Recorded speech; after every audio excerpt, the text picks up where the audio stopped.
Қостанай облысында жұмысшы адам бір сағаттың ішінде 5 банк 7 кредит рәсімдеген. 5 банк 16,5 миллионға. Сонда банкілер айтады, сен өзің келдің, өзің тіркелдің, өзің келістің деп құжатын көрсетіп жатыр. Біз айтамыз ғой, қалай бір сағаттың ішінде бір адам аяғымен барып, ол үлгермейді ғой. Мүмкін емес қой, 7 кредит. Сосын біз зерттеп бастадық. Қай күні қол қойды? Қандай құжат берді? Айлығын қалай көрсетті? Ол айтады, енді 2 ай бұрын мен сол банкке бардым біреуіне. Маған несие бермей қайтарып жіберді, ақшаң жетпейді деп. Бұрынғы кредиттерім бар деп. Ал енді мына банк оған 5 банк 7 кредит берген. Сосын біз тексеріп бастап едік. Мен бір қызығы. Барлық 5 банк 7 кредитті списаниеға жіберді өз ақшасымен. Себебі өздері ұсталып тұр. Биометрия өтпеген. Әр адам биометрия өту үшін банкке өзі бару керек.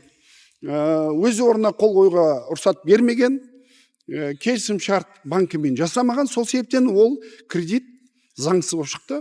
Бірақ біз айтамыз енді АФР-ға, ұлттық банкіге. Осы 5 банк заңды бұзды ғой.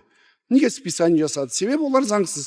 Енді ары қарай соларды ұстау керек қой. Банкілердің ішіндегі отқан сатқындарды. Оларды ұстамаса болмайды.